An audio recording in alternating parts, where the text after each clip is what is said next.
ሰይጣን መጀመሪያ ኃጢአት ለማሰራት ሲመጣ ወደ ጭንቅላታችሁ ይመጣል ብላችሁ አትጠብቁ። ወደ ስሜታችሁ ነው የሚመጣው። ስሜታችሁን ነው መቀስቀስ የሚፈልገው። ስሜት ከተቀሰቀሰ አይምሮ የማያስብ ሰውን ከናካቴው አጥፍቶ አዲስ ሰው መፍጠር ይችላል። እነሱም ደግሞ ካጠፉ እነሱንም አጥፍቶ ምን ማድረግ ይችላል? ሌላ አዲስ ሰው መፍጠር ይችላል። ያጠፋውን የበደለውን ያስቀየመውን የሰው ልጅ ግን ከሚያጠፋው መኖርን መረጠልን። ክርስቶስ ለኛ ፍቅሩን ነፍሱን እስከ መስጠት ስጋዌን ደሜን ብሉኝ ጠጡኝ እስከ ማለት ከደረሰ ሰው እግዚአብሔርን መውደዱን እስከምን ልክ የሚያሳይ ይመስላችሁ? እንዴት ይወደኛል እግዚአብሔር ብትሉ በመፍጠሩ ብቻ ይወደን። ምክንያቱም እኛን ጉንዳን አርጎ ሊፈጥረን ይችል ነበር። ጉዝ የሆነ ድንጋይም አርጎ ሊያዘጋጀን ይችላል። ሰው አርጎ የፈጠረን እግዚአብሔር ምክንያት ስላለው ላልጸለየንበት ነገር ነው እኛ የምናማረው። አሁን ከኛ መካከል ነገስታቱን መኳንንቱን ልቡን አስጣቸው ብለን የጸለይናለን እንዴ? ድፋቸው እያለን እንደምንጸልይ አሁን እኮ እንዴት የመመጻደቃችንን ልክ እውነት ራሳችሁ እስኪ ታዘቡት። የፈጠረውን ሰውነት እግዚአብሔር ሲለምን አያሳዝን? የሰራቸውን ሰዎችን ኑና አስቀድሱ ብሎ ሲማጸን በጣም እኮ ነው የሚያሳዝን።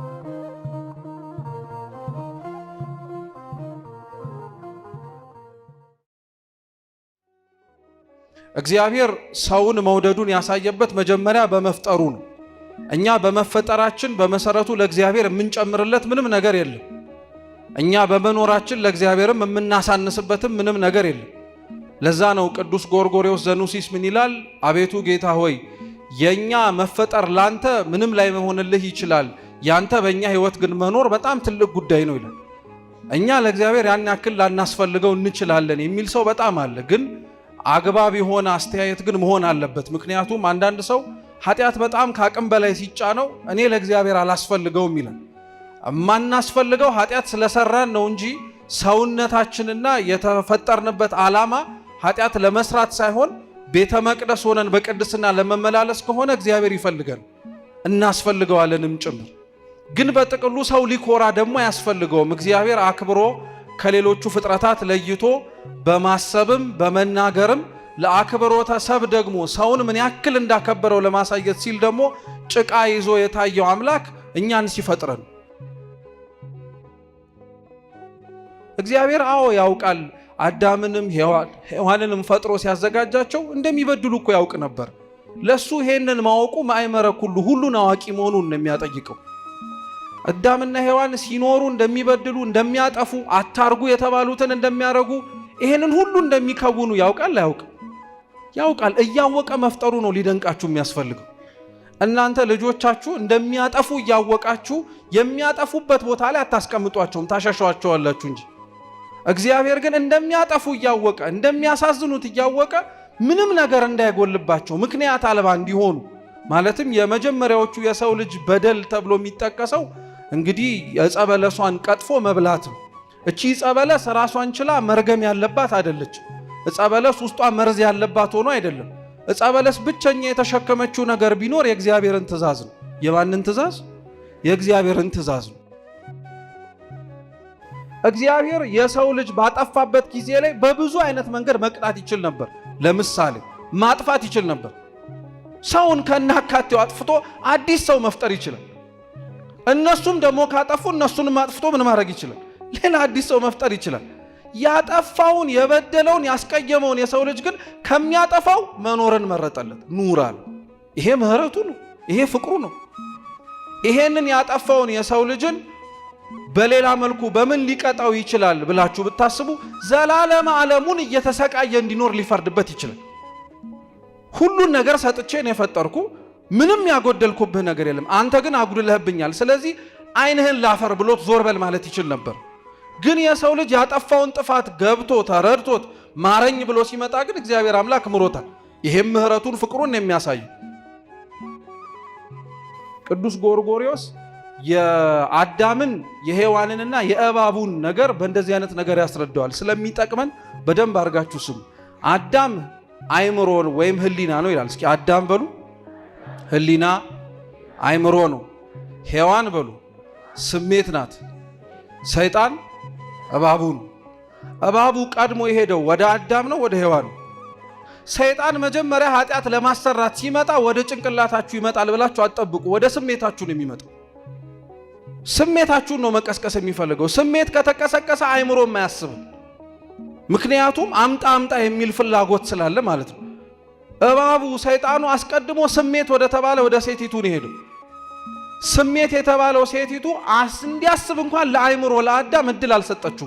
ቀጥፋ ወዲያውኑ እንዲበሉን ያደረገችው። በሉ፣ ወደቁ፣ አጠፉ ጥፋቱ።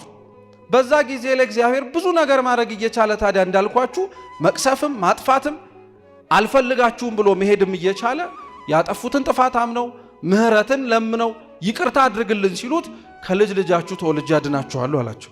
ምን አይነት የሚደንቅ ምስክርነት ነው! እውነት ይሄ የሰው ልጅን አድነዋለሁ ያለው እግዚአብሔር ከላይ ሆኖ ከሰማያት ድነሃል ብሎ ማዳን ይችላል አይችልም?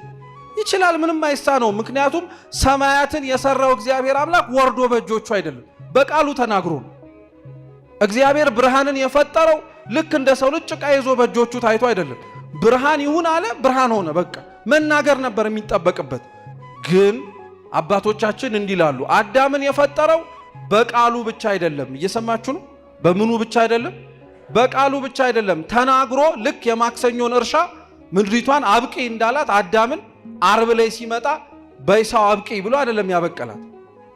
ኦሪት ዘፍጥረት ምዕራፍ 1 ቁጥር 27 ላይ እግዚአብሔርም አለ ሰውን በአርአያችን በምሳሌያችን እንፍጠር አለ። ይሄ ንግግር ነው። ከመናገሩ በፊት እንዲህ ለማለት አስቦታል። አስቦትም ተናግሮትም አልቀረም። ደግሞ የሰውን ልጅ ከምድር አፈር አበጅቶታል። ስለዚህ በደንብ አድርጋችሁ ስሙ። የፈጠረው በቃሉ ብቻ ሳይሆን በእጆቹም ጭምር ስለሆነ ሊያድነው የመረጠው እግዚአብሔርም ድነሃል ብሎ በመናገር ብቻ አይደለም፣ ሰውን ሆኖ ራሱን ሆኖ መሬት ላይ መመላለስን መረጠ እግዚአብሔር። እንግዲህ ጌታችን ኢየሱስ ክርስቶስ ይህችን የምሴተ ሐሙስ ወይም የሐሙስ ምሽት ራትን ለአባቶቻችን ለሐዋርያት ለማቁረብ ወይንም ደግሞ ለመስጠት 2 ዓመት አስተምሯቸዋል። ስንት ዓመት? እየሰማችሁ ነው? ስንት ዓመት? 2 ዓመት ነው ያስተማራቸው። ለምን? ጥምቀትን ሲመሰርት ክርስቶስ 2 ዓመት አላስተማራቸው፣ ተጠምቆ ነው ያሳያቸው።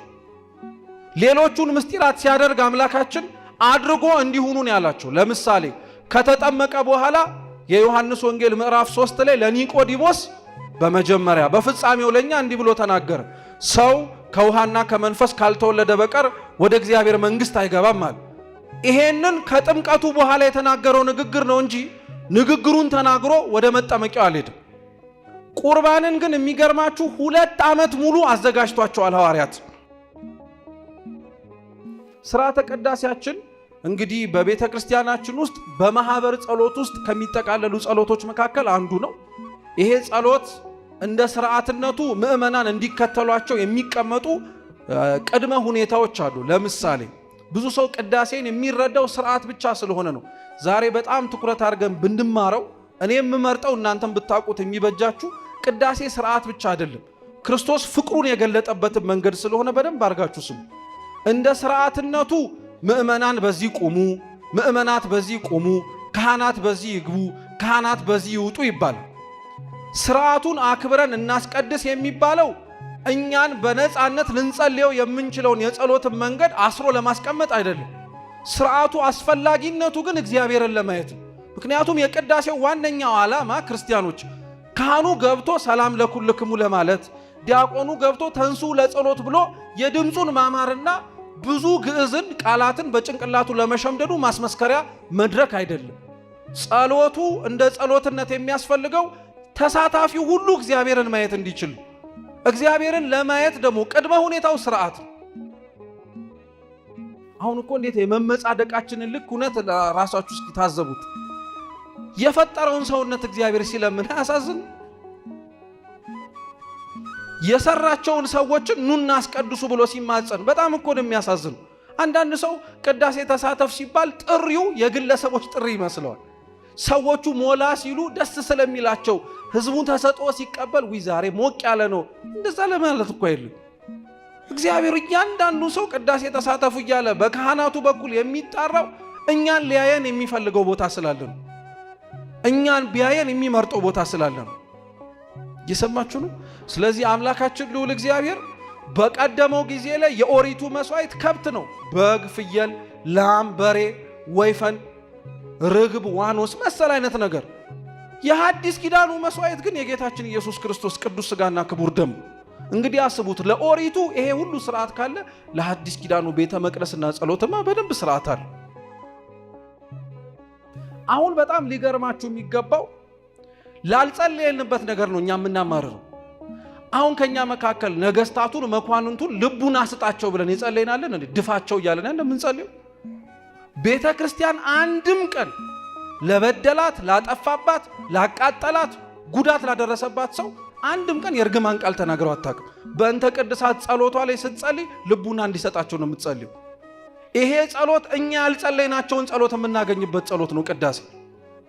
ቢያንስ እንኳን አስታውሰን ስለነዚህ ነገሮች መጸለይ ቢከብደን እንዴት ሲጸለይ መገኘት ይከብደን? በቃ ቆሞ እኮ አሜን እግዚኦ ተሳሃለነ፣ አዎ አሜን እውነት ነው ይደረግልን፣ ጌታ ሆይ ይቅር በለን ማለት እኮ በጣም ከኛ የሚጠበቀው ትንሹ ነገር ነው። ቅዳሴው ያለውን ትልቅ በቁየት በረከት ነው። እኛም ማንጸልየው ያለው ጸሎት ነው ቅዳሴው። ፍጹም ጌታችን ኢየሱስ ክርስቶስ እንደሚወደን እስከምን ደረጃ ድረስ ለኛ ያለውን ፍቅር ያሳየን ስጋውን ደሙን እስከ መስጠት። እኛ ለምንወደው 1000 ዓመት እንሞትልሃለን ብለን እንድሞት ይሆን? ለአፋችን እንሞታለን ልንል እንችላለን። ማረግ ያለብንን ልናረግም እንችላለን። ግን በጣም ሲበዛብን እኮ እኔም እኮ ሰው ነኝ ማለት መኖር ያምረኛል እንላለን። ክርስቶስ መኖር ሳያምረው ቀርቶ ትንሽ 1 5 ዓመት 6 ዓመት ሲጨመር አድርጌ ላስተምራቸው ማለትም በጣም ያን ያክል ዳገት ሆኖበት አይደለም። የኖረባትን 33 ዓመት በተለይ የመጨረሻውን 3 ዓመታት ግን አይደንቃችሁ? የመጨረሻ ስንብቱን ያደረገው ነፍሱን በመስጠት ነው። በቃ እንዴት ብዬ ልውደዳችሁ ከዚህ በላይ እያለ ክርስቶስ ለኛ ፍቅሩን ነፍሱን እስከ መስጠት ስጋዌን ደሜን ብሉኝ ጠጡኝ እስከ ማለት ከደረሰ ሰው እግዚአብሔርን መውደዱን እስከ ምን ልክ የሚያሳይ ይመስላችሁ? በመቁረብ ነው፣ ሌላ ምንም አይደለም። ክርስቲያኖች እባካችሁ ቅዳሴው የሚቀደሰው ምንባባቱ የሚነበቡት ይሄንን ቅዱስ ስጋውን ክቡር ደሙን ምዕመናን እንዲበሉት እንዲጠጡት እንጂ እንዲሁ የሚደረግ ክዋኔ ብቻ አይደለም። ቤተ መቅደስ ገቡ፣ ዑደት አደረጉ። ውስጥ ያሉትን ቤተ መቅደሳችን ውስጥ የሚከወኑትን አብዛኞቹ እንደ ጸሎትነታቸው ሳይሆን እንደ ምስጢር ስርዓትነታቸው መንጦላይት በሚባል በመጋረጃ ይዘረጋሉ ወይም ይከደናሉ። ለምን? የጌታችንን ሕማማትን፣ ስቅለቱን፣ እንግልቱን ሰው ልጆች እርቃኑን ሊሸፍኑለት ባይችሉ ፀሐይ፣ ጨረቃና ከዋክብት ግን ብርሃን ከመስጠት ተከልክለው ነበር። መጋረጃው የነሱ ምሳሌ ነው። መጋረጃው ለምን ይዘጋብናል? እንደው ግልጽ ሆኖ ሁሉን ነገር ብናየው እንላለን። ከፍቶ ማሳየት ከባድ ነገር ሆኖ አይደለም። ክርስቶስ ግን ሲሰቀል እርቃኑን ሊሸፍኑት ያልቻሉት የሰው ልጆች ከታች ሆነው ሲዘባበቱበት የፈጠራቸው ፀሐይ፣ ጨረቃና ከዋክብት ግን ጨለማ ሆነው ታይተዋል። መንጦላይቱ መጋረጃው እሱ ምሳሌ ነው። ግዕዙ ባይገባን ዑደቱ ከገባን የተመስጦ ምክንያት ይሆን። በዑደቱ ጀምረን ከዛ በኋላ ደግሞ ፍጻሜውን አሳምረን ሙሉ በሙሉ ደግሞ ራሳችንንም ወደ ቅዱስ ቁርባን ምስጢር ለማድረግ ለማብቃት አምላካችን ቅዱስ እግዚአብሔር ይፍቀድልን፣ ይርዳ።